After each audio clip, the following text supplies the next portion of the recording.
علی بھائی پہلا سوال انتہائی کریٹیکل ہے۔ عموماً اہل تشیع حضرات کی جانب سے بات اٹھائی جاتی ہے کہ ایک طرف تو اہل سنت حضرات ام المومنین سیدہ عائشہ رضی اللہ تعالیٰ عنہا کو اتنی رسپیکٹ بھی دیتے ہیں اور جنگ جمل کے حوالے سے ان کے حق میں اجتہادی غلطی ہونے کو دلیل بنا کر ایک اجر کی بشارت بھی دیتے ہیں، جبکہ دوسری طرف انہی سیدہ عائشہ رضی اللہ تعالیٰ عنہا کے قاتل امیر شام معاویہ ابن ابی سفیان کو حضرت اور رضی اللہ تعالیٰ عنہ کے القاب سے بھی نوازا جاتا ہے۔ کیا اہل سنت کا یہ دورہ معیار منافقت پر مبنی نہیں ہے؟ دل پر ہاتھ رکھ کر انصاف کے ساتھ اس سوال کا جواب دیں۔ دیکھیں میرے بھائی، میں بار بار کہتا ہوں کہ ہم ہیں قرآن حکیم کی روح سے جو بات ہوئی ہے، اولو العلم قائما بالقسط، اہل علم انصاف پر قائم، ٹروتھ لور، سچائی سے محبت کرنے والے۔ تو ہم سے کوئی ایکسپیکٹ نہ کرے کہ ہم یعنی کسی مکتبہ فکر کو سپورٹ کرنے کے لیے سچائی کے اوپر پردہ ڈال دیں گے اور حق سے اناد کریں گے۔ اس سوال کا جواب دینے سے پہلے میں ایک بیسک ٹرم آپ لوگوں کے سامنے تھوڑی ایلیبوریٹ کر دوں۔ اہل سنت کے ہاں ایک ٹرم بولی جاتی ہے، الصحابۃ کلہم عدول، تمام کے تمام صحابہ جو ہیں یہ عدول مانے گئے، یعنی ان کی عدالت جو ہے، یعنی ان کی گواہی قبول کی جائے گی۔ اس سے مراد قطعاً اہل سنت کا یہ موقف نہیں ہے کہ صحابہ کرام علیہم رضوان سے غلطی نہیں ہو سکتی۔ اس سے مراد صرف یہ ہے کہ روایت حدیث میں وہ عادل ہے۔ حدیث کا جب معاملہ آئے گا تو تابعی پہ جرح ہو سکتی ہے، تبع تابعی پہ ہو سکتی ہے، صحابی حدیث کے معاملے میں جھوٹ نہیں بولتا تھا، اور اس کو آپ بڑی آسانی سے سمجھ سکتے ہیں۔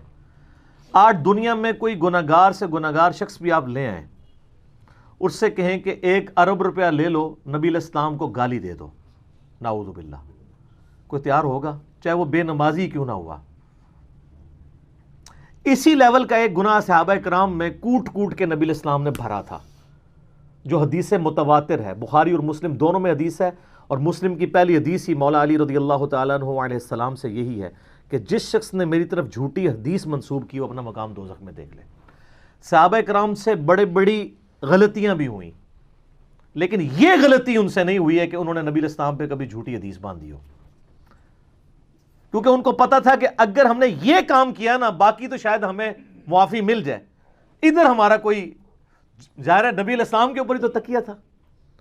تو اسی وجہ سے ہم کہتے ہیں الصحابۃ کلہم عدول۔ یہ جو شیعہ اہل سنت کا مذاق اڑاتے ہیں اور کہتے ہیں کہ یہ صحابہ کو معصوم مانتے ہیں، اور بعض کا سنیوں کی تقریریں بھی اس قسم کی ہوتی ہیں، تو وہ معصوم نہیں مانتے، ہم ان کہتے ہیں ان کی عدالت قائم ہے، ان روایت حدیث میں ان کو قبول کیا جائے گا۔ ایون وہ صحابہ جن سے بڑی اس طرح کی چیزیں رپورٹ ہوئی ہیں بخاری اور مسلم میں، چاہے حضرت معاویہ رضی اللہ تعالیٰ عنہ ہوں، حضرت مغیرہ ابن شعبہ رضی اللہ تعالیٰ عنہ ہوں، حضرت عمر ابن عاص رضی اللہ تعالیٰ عنہ ہوں، اور اسی طریقے سے بصر ابن ابی ارطا ہوں، باقی لوگ ہوں، حدیثیں ان سے قبول کی گئی ہیں۔ حتیٰ کہ میں آپ کو بڑی حیران کن بات بتاؤں، آپ سنن نبی داؤد کھولیں، انٹرنیشنل نمبر کے مطابق 4129 نمبر حدیث ہے۔ امام ابن سیرین تابعی المتوفہ 110 ہجری یہ حدیث روایت کرتے ہیں، اور حدیث روایت کر رہے ہیں حضرت معاویہ سے رضی اللہ تعالیٰ عنہ۔ حدیث وہ بیان کرتے ہوئے کہتے ہیں کہ نبی علیہ السلام نے یعنی درندوں کی کھالیں پہننے سے، ان پہ سواری کرنے سے منع کیا، یعنی یہ تکبر کی علامت ہے۔ حدیث بیان کر کے وہ ساتھ پھر کہتے ہیں وَكَانَ مُعَاوِيَةُ، یعنی معاویہ رضی اللہ تعالیٰ عنہ جو تھے، لا یتہم فی الحدیث عن رسول اللہ صلی اللہ علیہ وآلہ وسلم، ان سے حدیث روایت کرنے کے اعتبار سے ان پہ کوئی تہمت نہیں ہے، وہ متہم نہیں تھے، یعنی ایسا شخص جس پہ تہمت ہونا کہ جھوٹ بولتا ہے، یہ غلط بیانی کرتا ہے۔ تو حضرت معاویہ رضی اللہ تعالیٰ عنہ پہ اس حوالے سے پولیٹیکلی ان کے بارے میں کافی ساری چیزیں ملتی ہیں، اور بڑی یعنی وہ دل خراش چیزیں ہیں۔ وہ میرا کربلا والا آپ ریسرچ پیپر پڑھ لیں، میں اینڈ پہ انشاءاللہ تعارف بھی کروا دوں گا تو آپ کو پتہ چلیں گی۔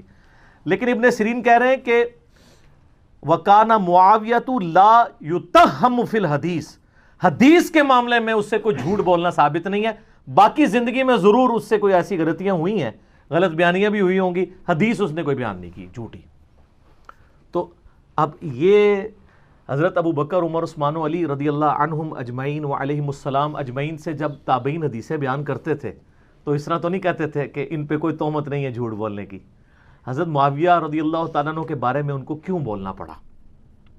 اس کے لیے آپ ہمارا کربلا والا ریسرچ پیپر نمبر 5B پڑھیں، اس کا تعارف ہم آپ کو اس سوال کے اینڈ پہ کروائیں گے تاکہ آپ کو حقائق کھل کے سامنے ہیں. حدیث کے معاملے میں تو کوئی تہمت نہیں ہے، باقی زندگی میں پولیٹیکلی ان سے کئی ایک چیزیں ہوئیں، ان پہ ہم بس یہی کہہ سکتے ہیں انا للہ و انا الیہ راجعون. البتہ یہ جو حضرت معاویہ رضی اللہ تعالیٰ عنہ پہ تہمت لگائی گئی ہے کہ انہوں نے سیدہ عائشہ کو قتل کروایا تھا، یہ کوئی روایت اہل سنت کے ہاں نہیں ملتی. شیعہ کے ہاں بھی ایک من گھڑت روایت ملتی ہے کہ سیدہ عائشہ کے سفر کے دوران جو راستہ تھا وہاں حضرت معاویہ نے کوئی بڑا سا گڑھا کھدوایا اور اس کے اوپر گھاس پھوس ڈال دی، پتہ ہی نہ چلے. تو حضرت عائشہ سلام اللہ علیہا جب وہاں سے گزریں تو وہ اپنے اونٹ سمیت اس میں اوندھی جا کے گریں اور وہیں پہ وہ شہید ہو گئی. لیکن یہ بالکل جھوٹی روایت ہے اور اس کی کوئی سند موجود نہیں ہے. ایون اس دور میں آپ کو پتہ ہے حضرت معاویہ رضی اللہ تعالیٰ عنہ سے سخت علمی اختلاف رکھنے والی بڑی پرسنالٹیز میں سے مولانا اسحاق صاحب رحمۃ اللہ علیہ بھی تھے، فیصل آباد والے. میں نے ان کے ساتھ 1-to-1 کوسچن آنسر سیشن کیا تھا 23 مارچ 2012 کو، 40 کوسچنز ود مولانا اسحاق. اس میں نے یہ سوال سیم ان سے بھی کیا تھا.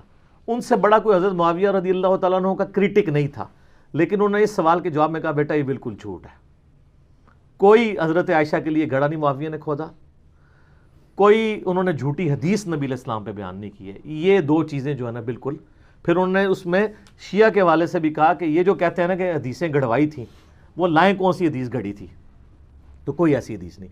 یہ ضرور ہے کہ بنو امیہ کے لوگوں نے بعد میں حضرت معاویہ کو اوپر کرنے کے لیے جھوٹی روایتیں گھڑی، لیکن حضرت معاویہ نے خود ایسا کوئی کام نہیں کیا کیونکہ حدیث کے معاملے میں وہ ڈرتے تھے.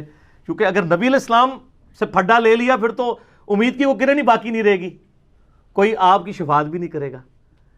تو وہ ابن سیرین کا قول سنن نبی داؤد 4129 وَكَانَ مُعَاوِيَةُ لَا يُتَّخَّمُ فِي الْحَدِيثِ عن رسول اللہ صلی اللہ علیہ وآلہ وسلم. یہ یاد رکھے تو آپ کو معاملات کلیئر ہو جائیں گے. لیکن جو جنگ جمل کے حوالے سے آپ نے بات کی، میں اس کو آج سکپ کروں گا کیونکہ اس کے اوپر میری آلریڈی ویڈیوز ریکارڈڈ ہے. حدیث حوب، کتوں والی حدیث جو ہے، اب وہ آپ یوٹیوب پہ میرا کلپ لاکھوں لوگوں نے دیکھا ہے. اور رہا اجتہادی خطا والا معاملہ بھی، اس میں نے بتایا کہ سیدہ عائشہ بعد میں روتی تھی. صحیح بخاری میں موجود ہے کہ انہوں نے کہا کہ مجھے میری سوکنوں کے ساتھ دفن کرنا، میں نہیں چاہتی کہ ابو بکر، عمر اور رسول اللہ کی وجہ سے لوگ میری تعریف کریں. بخاری میں بس اتنی حدیث ملتی ہے. لیکن المصنف ابن ابی شیبہ میں ملتا ہے کہ انہوں نے یہی حدیث بیان کرتے ہوئے، یعنی یہ بات کرتے ہوئے کہا کہ مجھ سے رسول اللہ کی وفات کے بعد جو کام سرزد ہوا ہے وہ ایسا ہے کہ میں نہیں چاہتی کہ مجھے نبی علیہ السلام کے ساتھ حجرے میں دفن کیا جائے. اندازہ کریں.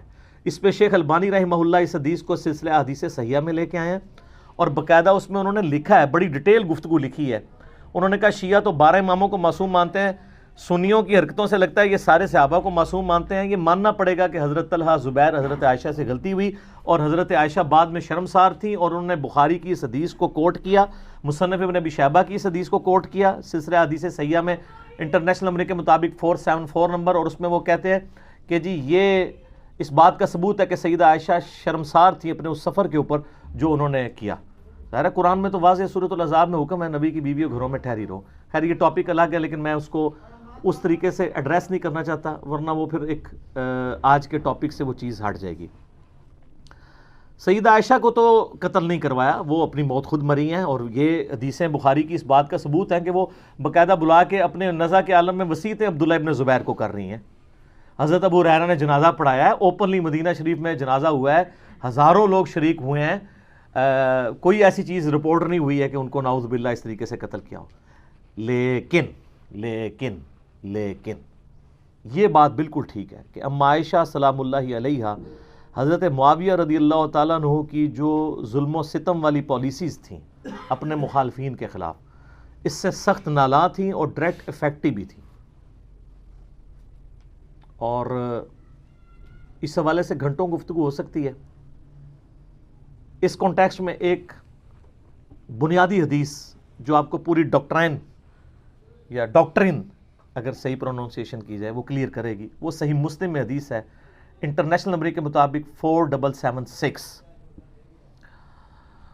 عبداللہ بن عمر بن عاص رضی اللہ تعالیٰ عنہ خانہ کعبہ کے دیوار کے ساتھ ٹیک لگائے ہوئے بیٹھے ہوئے تھے. ایک شخص ان کے پاس آیا جس کا نام تھا عبد الرحمن بن عبد رب الکعبہ تابعی.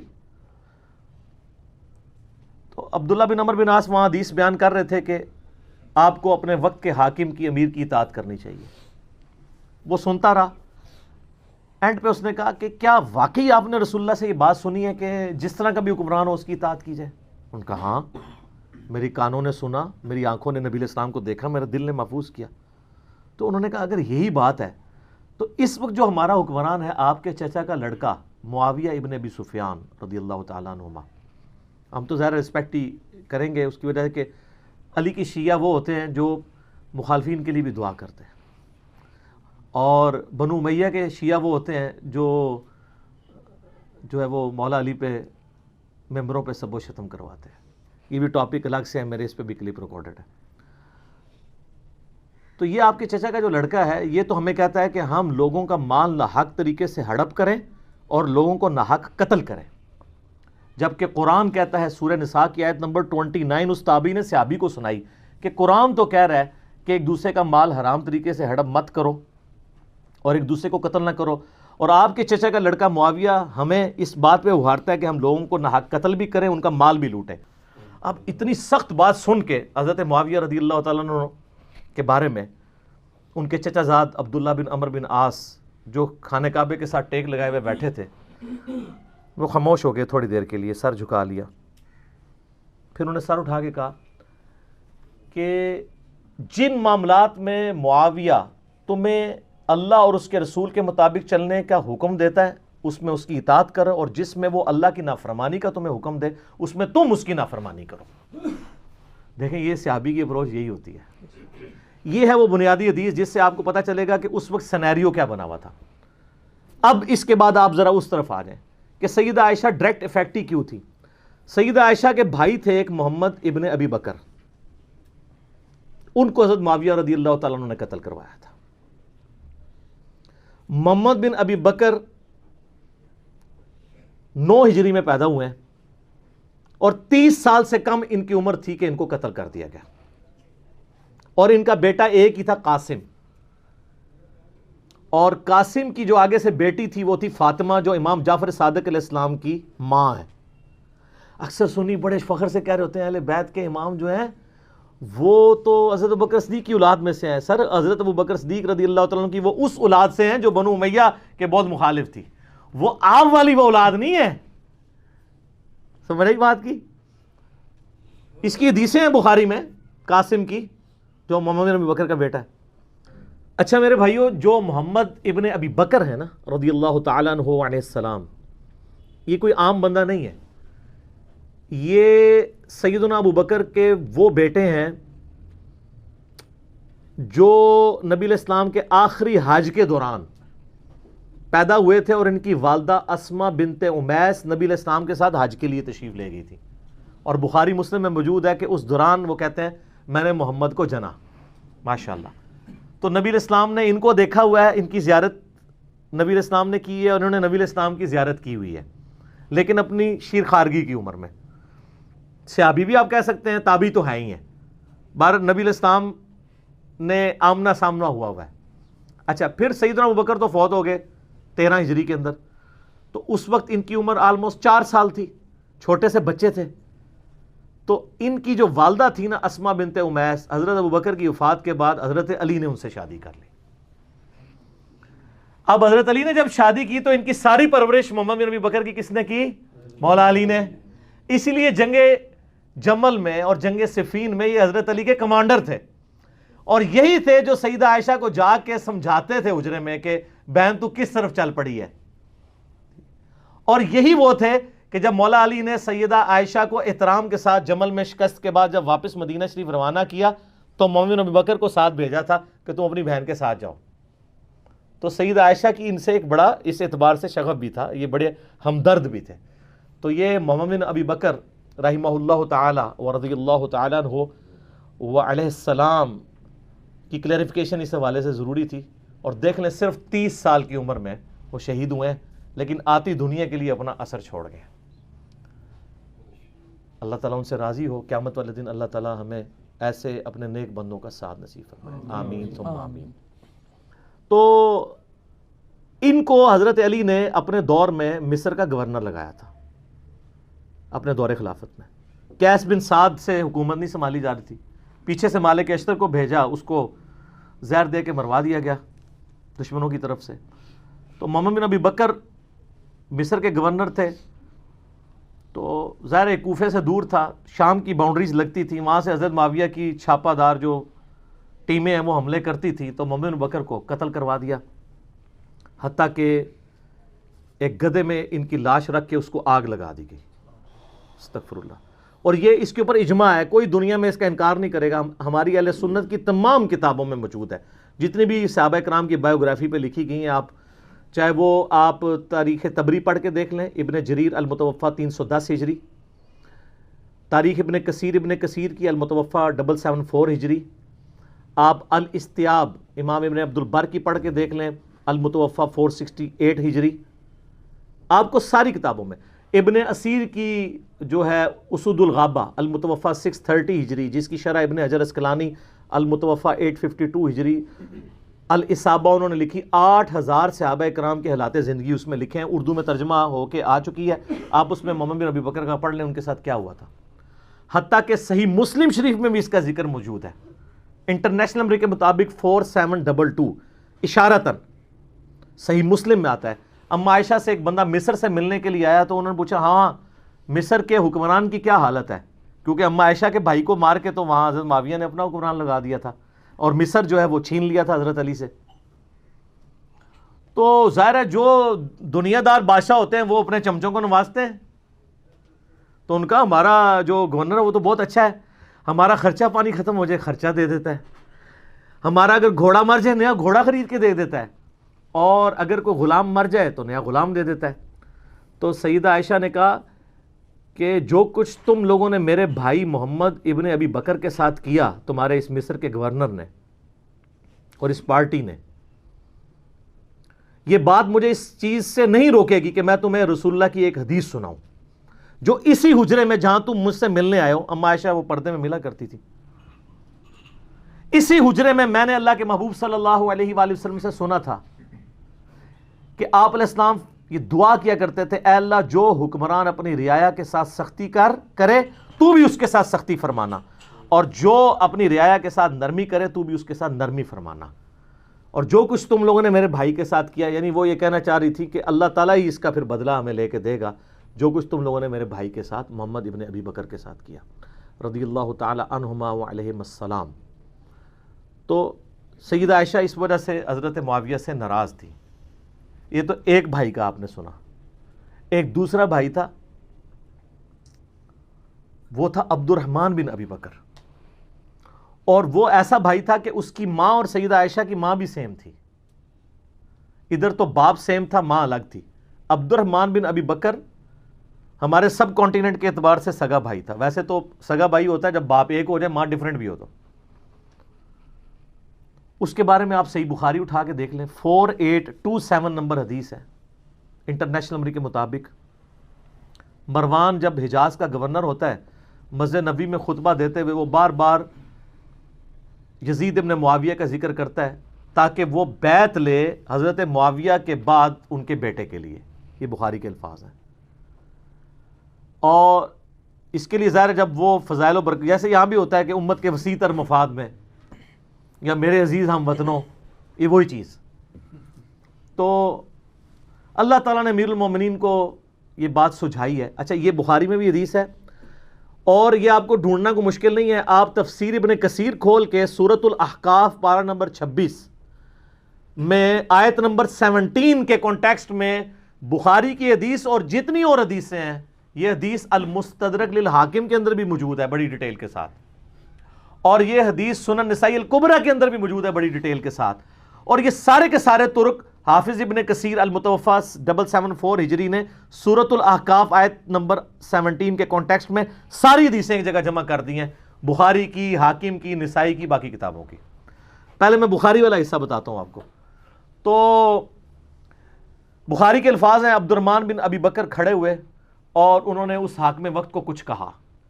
اب امام بخاری نے یہ نہیں بتایا کہ کیا کہا، لیکن یہ بات سمجھ آ گئی کہ گل چوبے علی کی تھی، اگر لگ گئی جا کے، کیونکہ وہ بھی اس قسم کی باتیں کر رہا تھا۔ وہ باتیں میں آپ کو دوسری کتابوں سے، حاکم سے اور سنن نسائی الکبریٰ سے بتاؤں گا، اور تفسیر ابن کثیر کھول کے آپ لوگوں کے گھروں میں ہوگی، پڑھ لیں، PDF فریلی اویلیبل ہے۔ تو اس کے بعد بخاری کے الفاظ ہیں کہ وہ مروان کو غصہ آیا، اس نے کہا پکڑو اسے، گرفتار کرو، آج کے دور میں نیب کے حوالے کرو۔ تو سیدنا عبد الرحمن بن بکر فوراً جا کے مسجد نبوی کے ساتھ ایڈجسنٹ اما عائشہ کا حجرہ تھا، اس میں جا کے چھپ گئے۔ اب اتنے تو کوئی بغیرت نہیں تھا، اتنی عوام دیکھ رہی تھی، حضرت عائشہ کے حجرے میں تو کوئی گھس نہیں سکتا تھا، وہ تو محرم تھے، ان کے بھائی تھے۔ تو مروان کا غصہ نہیں ٹھنڈا ہوا، اس نے باہر سے کہا ہاں ابو بکر کے بیٹے، تو ہی ہے نا جس کے بارے میں وہ آیت نازل ہوئی ہے سورۃ الاحقاف آیت نمبر 17، کہ یہ کہتا ہے کہ میرے ماں باپ مجھے کہتے ہیں کہ جب ہم مر کے مٹی ہو جائیں گے تو دوبارہ سے زندہ کیے جائیں گے، یہ تو اگلے لوگوں کی کہانیاں ہیں۔ ابو بکر کے بیٹے یہ تیرے بارے میں نازل ہوئی ہے، تو اپنے ماں باپ کو کہتا تھا کہ قرآن اگلے لوگوں کی کہانی ہے۔ نعوذ باللہ، کتنا بڑا جھوٹ بولا۔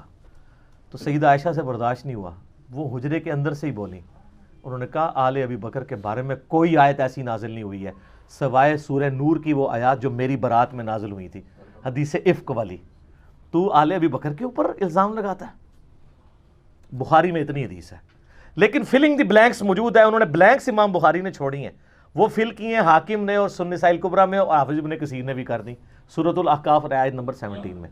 وہ کیا ہے کہ مروان نے کہا کہ امیر المومنین جو ہے نا یہ چاہتے ہیں کہ اپنے بعد اپنے بیٹے کو نامزد کر دیں، جس طرح کہ ابو بکر نے بھی تو عمر کو نامزد کیا تھا، حالانکہ وہ بھی مشورے سے کیا تھا، اور دوسرا عمر حضرت ابو بکر کے بیٹے تھے، تو کیا وہ مطلب وہ کس طریقے سے ریزیمبلنس بنا رہا تھا، تو اس پہ ابو بکر کے بیٹے کو غصہ تو آنا تھا نا۔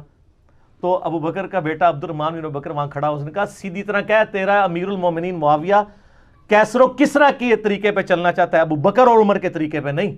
ہائے ہائے ہائے ہائے، اے وہ گل سی جیڑی بخاری میں لکھا ہے، کچھ کہا انہوں لگ گئی آگ، انہوں نے کہا پڑھو انہوں، پھر آگے بخاری میں آتا ہے، اور اس میں آگے موجود ہے کہ سیدہ عائشہ نے اندر سے کہا اسکت، چپ کر، بکواس بند کر، آل ابی بکر کے بارے میں کوئی ایسی آیات نازل نہیں ہوئی سوائے میری برات میں۔ اور ان حدیثوں میں آگے موجود ہے البتہ مروان تیرے بارے میں موجود ہے، جب تو اپنے باپ حکم کی پشت میں تھا، رسول اللہ نے کہا تھا حکم پہ لعنت، اس کی اولاد پہ لعنت، تو اسی لعنت کا ٹکڑا ہے۔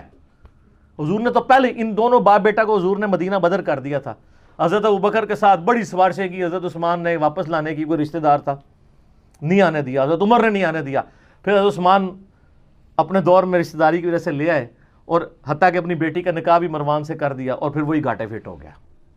اسی کی وجہ سے مسلمان رعایا پھر حضرت عثمان کے خلاف ہوگی، ایک تلخ حقیقت ہے۔ یوٹیوب پہ میرا کلپ دیکھ لیں، حضرت عثمان کی شہادت کے اصلی اسباب، جعلی اسباب نہیں، جی عبداللہ بن سبا تھا، 40,000 صحابہ اس کے پیچھے لگ گئے، یعنی حضور کے تربیت یافتہ صحابہ 40,000، ایک ابن سبا نے ان کی مت مار دی، بالکل جھوٹ ہے۔ میں نے بخاری مسلم سے اپنے پمفلٹ میں، جس کا تعارف میں اینڈ پہ کرواؤں گا، یہ سارا کچھ کھول دیا ٹروتھ۔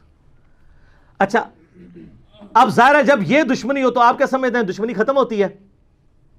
ساری اہل سنت کی تاریخی کتابیں جن کا میں نے حوالہ دیا ہے، اس میں ملتا ہے کہ عبد الرحمن بن ابی بکر پھر جا کے چھپ گئے، کچھ عرصے بعد کسی غار سے ان کی لاش ملی، وہ لاش لا کے پھر مکے میں لا کے دفنایا گیا ان کو قبر پہ، قبر کے اندر۔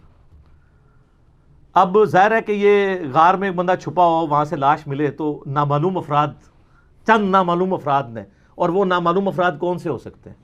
ظاہر ہے جو اس سسٹم کے بینیفیشری تھے، ہم نام نہیں کسی کا لیتے، جہاں نام تھا میں نے نام لے کے کہا، جہاں نام نہیں ہے صرف نامعلوم افراد ہیں، وہ آپ کو خود پتہ چل رہا ہے کون نامعلوم افراد ہیں۔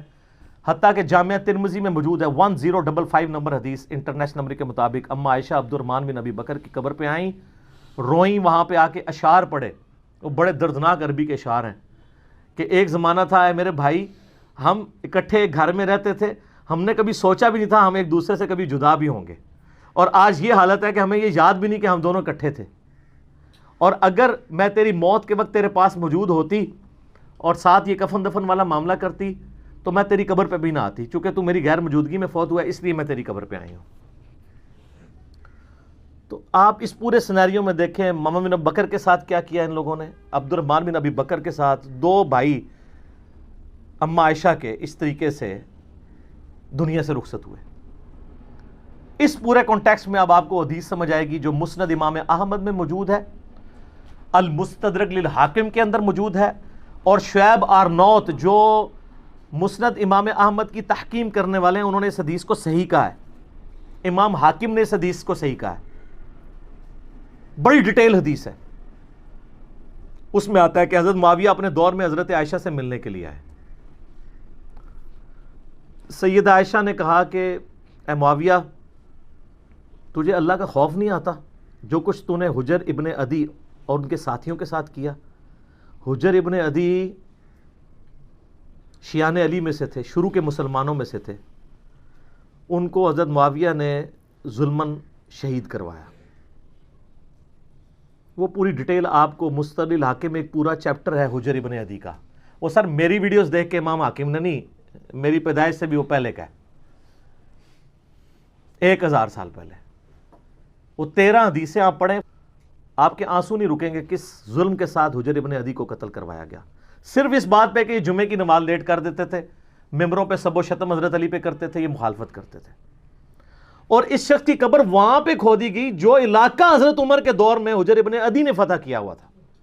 ہائے ہائے ہائے۔ اور آخری وقت میں کہا گیا کہ بچت کی ایک صورت ہے کہ حضرت علی پہ لعنت کر دو، چھوڑ دیں گے۔ ان کا پوری زندگی علی سے عشق کیا، اب موت کو دیکھ کے تو میں حضرت علی کے اوپر سب و شتم کر دوں؟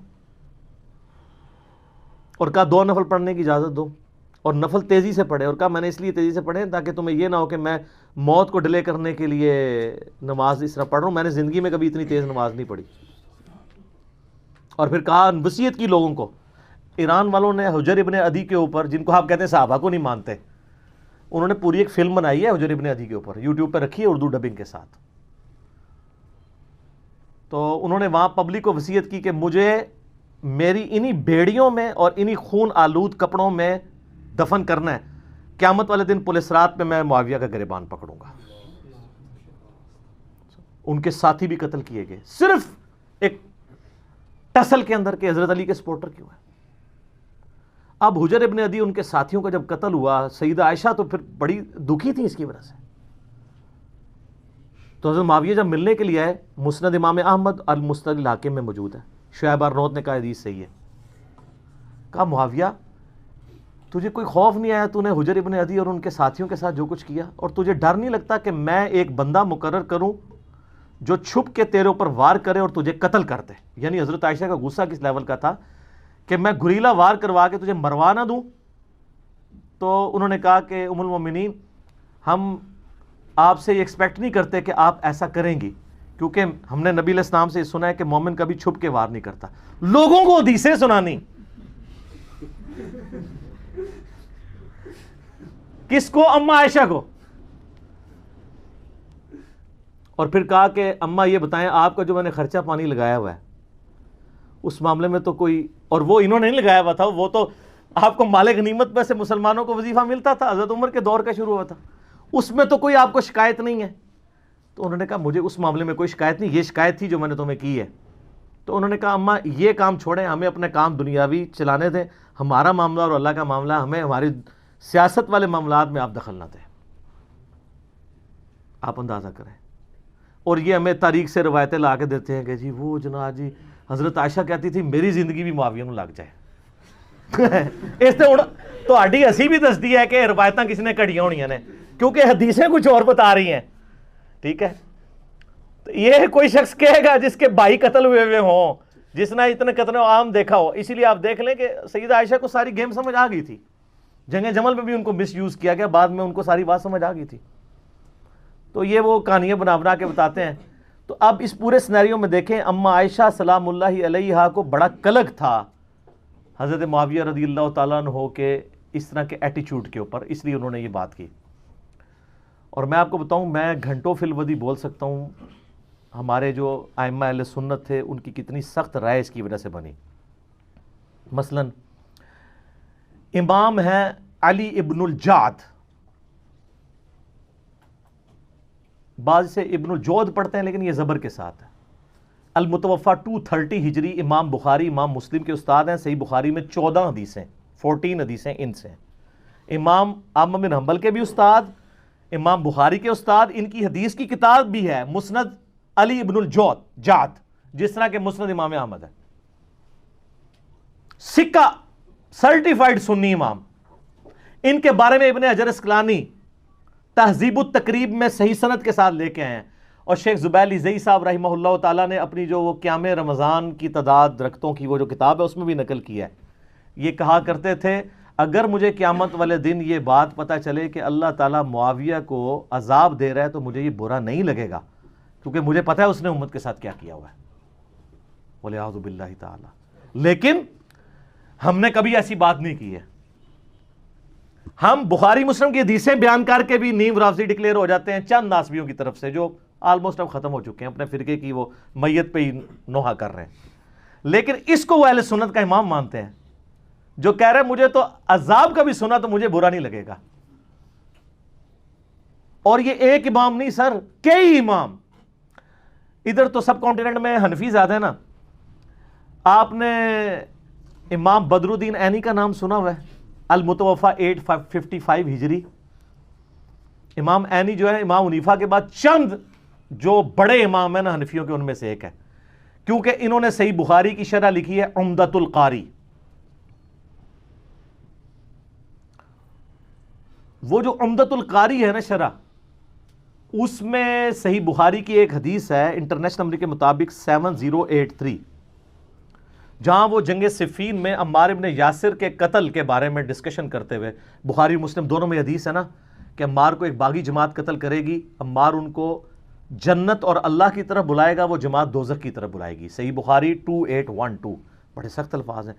اس حدیث کو ڈسکس کرتے ہوئے ایک اور موقع پہ صحیح بخاری کے اندر 7083 نمبر حدیث کہ اگر ایک مسلمان دوسرے کے خلاف تلوار اٹھا لے، اس حدیث کے کانٹیکسٹ میں ڈسکس کرتے ہوئے عمدۃ القاری کے اندر جو ہے نا امام بدر الدین عینی نے جو کچھ لکھ دیا ہے نا سرکار، وہ اتنا سخت ہے.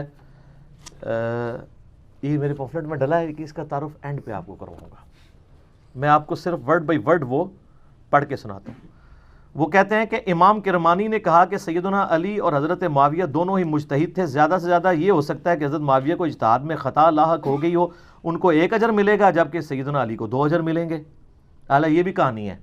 وہ بخاری مسلم میں حدیث ہے کہ حکمران وقت اگر غلط اجتہاد کرے تو اسے 1 اجر ہے اور اگر صحیح کرے تو 2 ہے. مخالفین کو تو باغی کہا گیا ہے، ان کے لیے تو حدیث ہی نہیں ہے، ادھر سے پکڑ کے فٹ کرنے کی کوشش کرتے ہیں. یہ حدیث ہی کچھ اور تھی. بہرحال تو وہ آگے لکھتے ہیں کہ یہ کرمانی نے تو یہ کہا، لیکن میں کہتا ہوں، امام عینی حنفی کہتے ہیں کہ حضرت معاویہ کو خطا کو اجتہادی خطا کیسے کہہ دیا جائے اور ان کے اجتہاد پہ کیا دلیل ہے، حالانکہ ان کو یہ حدیث بخاری اور مسلم کے حوالے سے پہنچ چکی تھی کہ آپ علیہ السلام نے فرمایا افسوس ابن سمیہ کو ایک باغی جماعت قتل کرے گی، اور ابن سمیہ عمار ابن یاسر ہے اور ان کو حضرت معاویہ کے گروہ نے جنگ صفین میں قتل کیا. کیا حضرت معاویہ اس پہ راضی نہیں ہے کہ اللہ تعالیٰ ان کو برابر چھوڑ دے، چہ جائے کہ ان کو سیدنا علی کی بغاوت پر 1 اجر بھی ملے؟ یہ حنفی سارے ٹھیکیدار بنے ہوئے ہیں نا. اپنے امام کے آپ ورڈ پڑھیں. اچھا، اس کے علاوہ آپ نے ایک اور بڑا نام سنا ہوگا، ملا علی قاری. سنا ہے نا؟ بڑے مشہور ہیں. المتوفا 1014 ہجری. انہوں نے مشکات کی شرح لکھی ہے مرقات المفاتیح. پوری دنیا میں ایک اتھینٹک شرح مانی جاتی ہے، کوئی شک نہیں اس میں، کمال کام کیا ہے انہوں نے.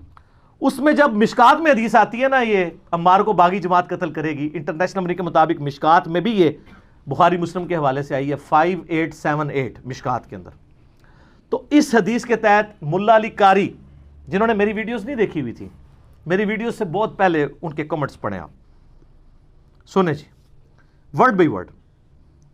میں کہتا ہوں کہ جب حضرت معاویہ پر واجب تھا کہ وہ اپنی بغاوت سے رجوع کر کے خلیفہ برحق حضرت علی کی اطاعت کی طرف آ جاتے، مخالفت چھوڑ دیتے اور خلافت منفیہ یعنی نفع حاصل کرنے کی طلب سے یہ خلافت کے حوالے سے اس کو ترک کر دیتے، جو انہوں نے نہیں کیا، تو اس سے ظاہر ہوتا ہے کہ وہ باطن میں باغی تھے اور ظاہر میں خون عثمان کو ڈھال بنائے ہوئے تھے. وہ کہتے ہیں گل وچ کوئی اور ہے، حضرت عثمان کا نام یوز ہو رہا تھا، اندر مسئلہ کچھ اور تھا. یہ میں نہیں، ملا علی قاری.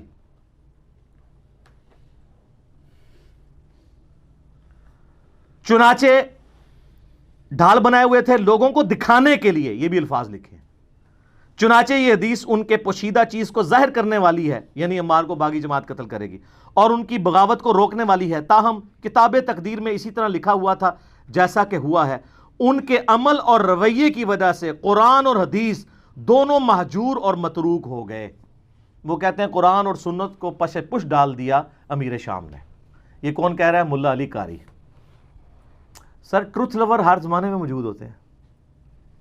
اچھا، ایک اور بہت بڑا امام جس کو سارے ہی مانتے ہیں، ابن حجر اسقلانی، جس نے فتح الباری لکھی ہے بخاری کی شرح، المتوفا 852 ہجری. وہ بخاری میں ایک حدیث آتی ہے، 2-3 حدیثیں کٹھی ہیں ذکر معاویہ والے چیپٹر میں. تو اس کے کانٹیکسٹ میں انہوں نے کچھ کامنٹس کیے ہیں، وہ بھی ہم نے اپنے ریسرچ پیپر میں ڈالے. میں ورڈ بائی ورڈ آپ کو پڑھ کے سناتا ہوں. میرا ایک یوٹیوب پہ کلپ بھی ہے، حضرت معاویہ رضی اللہ تعالیٰ عنہ ماموں،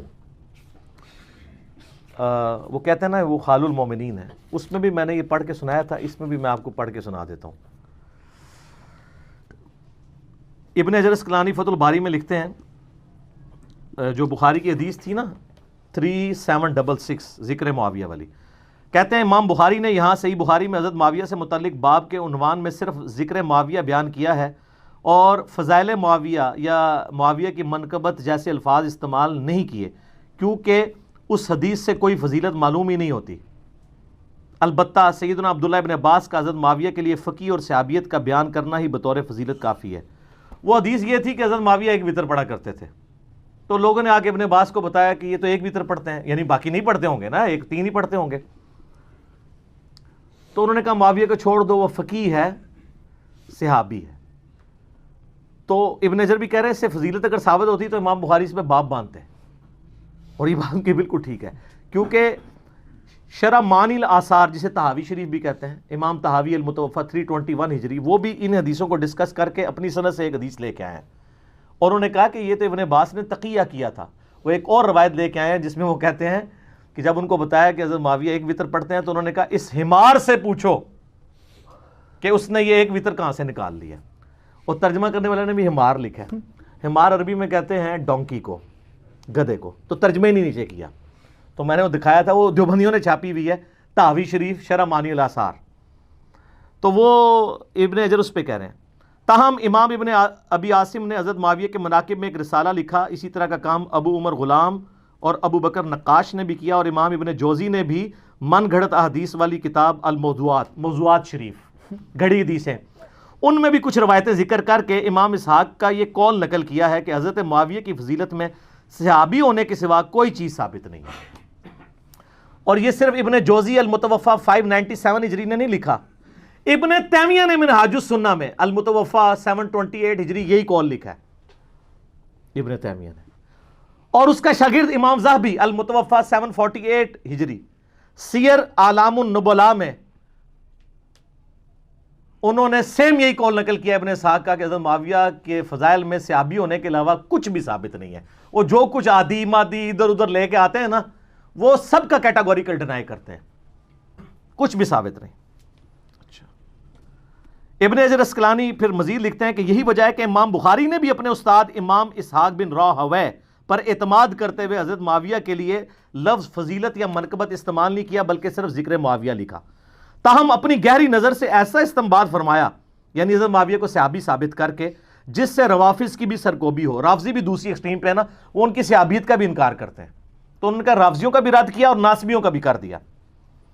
اور امام نسائی کا واقعہ اس بارے میں بڑا مشہور ہے کہ انہوں نے بھی اپنے استاد، ان کا بھی استاد امام اسحاق ہی ہے، بخاری کا بھی استاد ہے، کہ قول پر اعتماد کیا اور اپنی مشہور کتاب فضائل صحابہ میں کوئی بھی حدیث حضرت معاویہ کی فضیلت کے لیے انہوں نے نہیں لی ہے. پھر امام حاکم کا بھی قصہ یہی ہے، ان کو بھی یعنی مارے کھانی پڑی حضرت علی کی شان میں حدیثیں بیان کرنے سے. اور امام ابن جوزی نے بھی عبداللہ بن احمد بن حنبل سے ان کے والد امام احمد بن حنبل رحمہ اللہ کا مکالمہ بھی ذکر کیا ہے. اور انہوں نے وہ کیا ذکر کیا جی، وہ لکھتے ہیں کہ میں نے اپنے والد امام بن حنبل سے پوچھا کہ سیدنا علی اور حضرت معاویہ کے اختلافات سے متعلق آپ کی کیا رائے ہے؟ امام بن حنبل سے پوچھا تو امام بن حنبل نے تھوڑی دیر سر جھکائے رکھا، پھر فرمایا میرے بیٹے سمجھ لو، ایک جملے میں سب کچھ کنکلوڈ کیا۔ علی کے دشمن بہت زیادہ تھے جنہوں نے بڑی کوشش کی کہ ان کے عیب تلاش کیے جائیں مگر ناکام رہے، چنانچہ انہوں نے متبادل چال کے طور پر دوسرے شخص یعنی معاویہ کو مقصد براری کے لیے موضوع پایا جو علی سے جنگیں کر چکا تھا، چنانچہ ان دشمنوں نے حضرت علی کے مقابلے پہ اس کو بڑھا چڑھا کر پیش کیا۔ ابن حجر اسقلانی لکھتے ہیں کہ امام بن حنبل کے اس جواب میں اشارہ ہے کہ کچھ لوگوں نے حضرت معاویہ کے لیے بے بنیاد فضائل گھڑ لیے جن کی کوئی اصلیت نہیں ہے۔ یہ حقیقت ہے کہ حضرت معاویہ کے لیے روایات فضیلت تو بہت آئی ہیں مگر ان احادیث میں سے کوئی بھی اصول محدثین پر اسنادی حیثیت سے صحیح نہیں ہے، اسی لیے امام اسحاق بن راہویہ اور امام نسائی نے اس موقف کو بڑے یقین سے اختیار کیا ہے کہ حضرت معاویہ کے لیے صحابیت کے علاوہ کوئی بھی فضیلت ثابت نہیں ہے۔ اور امام نسائی کو تو آپ کو پتہ ہے شہیدی اسی وجہ سے کیا گیا تھا، وہ کہتے ہیں نہیں کوئی ثابت نہیں ہے۔ دارالاسلام والوں نے سنن نسائی جو اردو میں چھاپی ہے اس کے مقدمے میں ان کی شہادت کا واقعہ تواتر سے ہی نقل ہوا ہے، تمام ائمہ محدثین نے نقل کیا ہے کہ امام نسائی جو ہے وہ مقتول جو ہے وہ محبت اہل بیت ہیں، ٹھیک ہے۔ تو یہ یعنی اماموں کی آپ دیکھیں کہ یعنی کہ اماموں کے کامنٹس ہیں، یہ میرے کہنے پہ نہیں۔ اور ابھی پچھلے دنوں میرا ایک کلپ ریکارڈ ہوا ہے محمد بن عبد الوہاب شیعہ، اس میں نے محمد بن عبد الوہاب کے بیٹے عبداللہ بن محمد بن عبد الوہاب المتوفا 1246 ہجری ان کے کتنے حوالے دیے ہیں؟ تلک عشرۃ کاملہ، 10 حوالے دیے ہیں، 2-3 سن لیں۔ ایک وہ لکھتے ہیں کہ حضرت علی والے چیپٹر میں اینڈ پہ حضرت معاویہ نے اہل شام سمیت حضرت علی کی بیعت نہیں کی، پھر ان کی صرف مخالفت ہی نہیں کی بلکہ ان پر قتل عثمان میں معاونت اور رضامندی کا بھی الزام دھرا مگر اللہ نے ان کو بچا لیا۔ کتنے سخت الفاظ ہیں۔ پھر وہ آگے لکھتے ہیں عمار کی شہادت کے بعد عمر ابن عاص نے تو لڑائی ترک کر دی تھی اور بہت سے لوگوں نے پیروی چھوڑ دی تھی حضرت معاویہ کی۔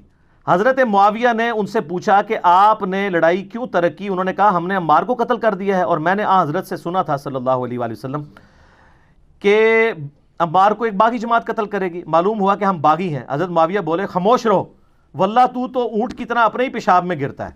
یہ عرب کا محاورہ تھا کہ تجھے اگر پتہ ہے تو اپنے ہی پیشاب اس پر ڈگنا ہے۔ کیا ہم نے ان کو قتل کیا؟ ان کو تو علی ان کے ساتھیوں نے قتل کیا جنہوں نے لا کے انہیں ہماری تلواروں کے درمیان پھینک دیا، ہم تو اپنے بچاؤ میں لڑ رہے تھے جس میں وہ قتل ہو گئے۔ اس کی خبر جب حضرت علی کو ہوئی تو انہوں نے فرمایا اس طرح تو پھر حضرت حمزہ کو حضرت نے خود قتل کیا تھا کہ جنہوں نے کافروں کے مقابلے پہ حمزہ کو بھیج دیا۔ ہائے کتنی بڑی پھکی دیتی مولا علی نے، ایڈی بڑی پھکی مولا علی دے سکتے ہیں یا انجینئر علی صاحب دے سکتے ہیں۔ انہوں نے کہا اگر یہ اتنی لاجک مان لی جائے، وہ تو عمار تو حضرت علی کی فیور میں لڑ رہا تھا، تو کہہ رہے نہ وہ آتا حضرت علی کی طرف سے نہ ساڑی تلوار تھلے آگے مردہ، نعوذ باللہ۔ آگے پھر انہوں نے ایک اور جگہ لکھا ہے اسی میں حضرت علی والے چیپٹر میں، بنو امیہ ان کی تنقیص اور ان کے بارے میں نازیبا الفاظ استعمال کرتے رہے۔ میں نے بخاری مسلم سے ثابت کیا ہے کہ ممبروں پر حضرت علی پہ یہ لوگ لعنت کرواتے تھے۔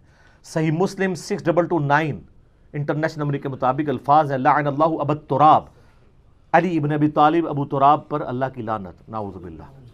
انہی پر لوٹ کی ظاہر ہے۔ وہ کہتے ہیں نازیبا الفاظ استعمال کرتے رہے مگر اس سے علماء کے دل میں علی کی محبت اور بڑھ گئی، قدر و منزلت میں اضافہ ہو گیا۔ عمر بن عبداللہ بن زبیر کہتے ہیں کہ بنو امیہ 60 سال تک حضرت علی کو گالیاں دیتے رہے مگر ان کا کچھ نہ بگاڑ سکے، بلکہ ان کی شان پہلے سے بھی بلند ہو گئی۔ دین نے ایک عمارت کھڑی کی جسے دنیا نے گرانے کی کوشش کی، دنیا کچھ نہ بنا سکی مگر جو کچھ بنایا اس کو بھی منہدم کر دیا، یعنی دنیا اپنا بھی گواہ بیٹھی، حضرت علی کو نہیں نیچے کر سکی۔ تو اس قسم کی یعنی کئی ایک محدثین کے اقوال ہیں۔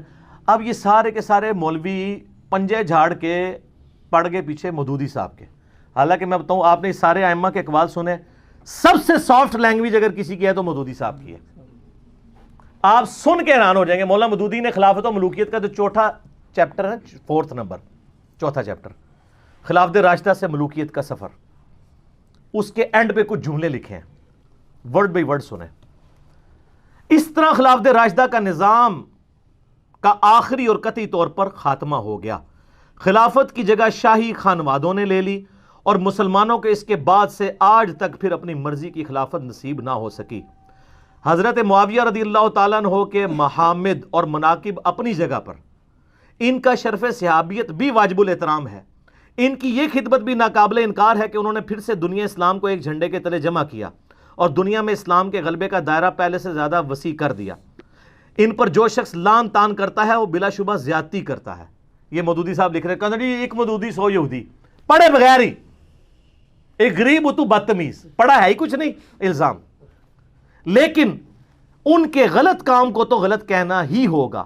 اسے صحیح کہنے کے معنی یہ ہوں گے کہ ہم اپنے صحیح اور غلط کے معیار کو خطرے میں ڈال رہے ہیں.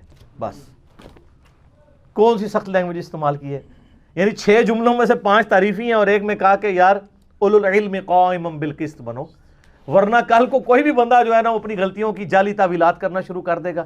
یہ کوئی کرائٹیریا نہیں ہے کہ آپ اس طریقے سے چیزیں پکڑیں اور کسی شخص کے بارے میں اس کا جھوٹا دفاع کریں, اس کی وجہ سے دین کی عمارت ہی گرنی شروع ہو جائے. تو مودودی صاحب کے پیچھے لوگ پنجے جھاڑ کے پڑ گئے.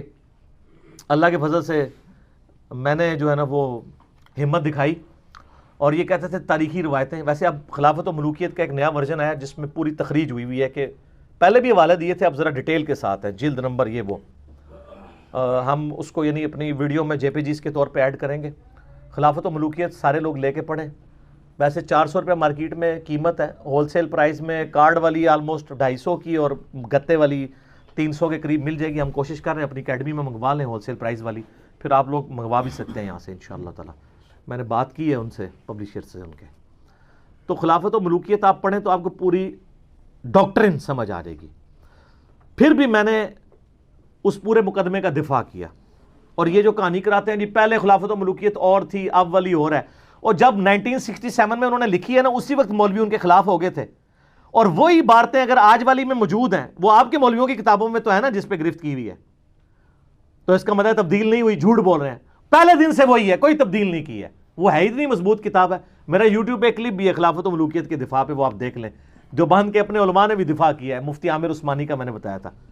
یہ سر میرا ریسرچ پیپر ہے, واقعہ کربلا کا حقیقی پس منظر 72 صحیح الاسناد احادیث کی روشنی میں, جس میں میں نے 200 روایتیں اکثر بخاری اور مسلم سے جمع کی ہیں, اہل سنت کی مین سٹریم کتابوں سے. 72 کا ٹائٹل میں نے شہدائے کربلا کی نسبت سے لیا. حدیثیں 200 سے زیادہ ہیں, ایک ایک نمبر پہ کئی حدیثیں ہیں. مثلا 33 نمبر پہ غدیر خم کے 8 طرق میں نے جمع کیے ہیں. یہ پمفلٹ عربی میں بھی ہے, اردو میں بھی ہے, انگلش میں بھی ہے, ہندی میں بھی ہے, تو باقی تو کوئی زبان بچی نا. فری ڈاؤن لوڈ کریں اس کی سافٹ کاپی, پروفیشنل PDF ہماری ویب سائٹ ahlusunnatpark.com سے. اور اگر آپ کو ہارڈ کاپی چاہیے آپ ہمارے اکیڈمی کے نمبر پہ رابطہ کریں صبح 9 سے لے کے شام 5 بجے تک, +92-321-5900-162. پاکستان سے کریں گے تو 0321-5900-162. رابطہ کریں. یہ اور اس کے ساتھ میرے 8 ریسرچ پیپر اور 9 ریسرچ پیپر اور 3 اذکار کارڈ, 12 کا پیکج, نو پروفٹ اور تھوڑے سے لاس پہ, صرف 200 روپیز میں پورے ملک کے اندر ہم بھیجتے ہیں. اس کی فوٹو کاپی نہیں 200 روپے کی ہوتی, اور یہ کلرڈ چھپے ہوئے ہیں سارے ریسرچ پیپرز. وہ آپ منگوائیں اور اس کو آپ پڑھیں. اس میں میں نے اکثر حدیثیں بخاری مسلم سے دور حاضر کے بڑے بڑے محدثین, شیخ البانی, شیخ زبیر لیزئی, شیخ شعیب ارنوت رحمہم اللہ اجمعین, اور اس کے علاوہ باقی محدثین کی باقاعدہ تحکیم لگائی ہوئی ہے, اور پوری گیم سمجھائی ہے خلافت راشدہ سے سیدنا عمر کی شہادت سے لے کے سیدنا حسین کی شہادت تک. خلفائے راشدین کون ہے, سیدنا عثمان کی شہادت کے اصلی اسباب کیا ہے, جنگ جمل صفین نہروان کے اوپر بخاری مسلم کی حدیثیں, اس کے بعد صلح حسن, پھر حضرت معاویہ کا دور ملوکیت, اور پھر یزید کی ولی عہدی, اور پھر الٹیمیٹلی سیدنا حسین ابن علی کی مظلومانہ شہادت. یہ سارے کے سارے ٹاپکس میں نے ان ڈیپتھ اس کے اندر کور کیے ہیں. آپ اس کو منگوائیں, خود بھی پڑھیں, اور پھر آپ نے نا اس کو پڑھنے کے بعد ایک بار جھوم کے کہنا ہے کیا, نہ میں وابی نہ میں بابی, میں ہوں مسلم علمی کتابی. ہم علمی کتابی ہیں, بابوں کے ماننے والے نہیں ہیں. ٹھیک ہوگا جی. ابھی اذان مغرب ہوا چاہتی ہے تو اذان مغرب کا وقفہ کر لیتے ہیں, چھوٹا سے وقفے کے بعد ملتے ہیں انشاءاللہ.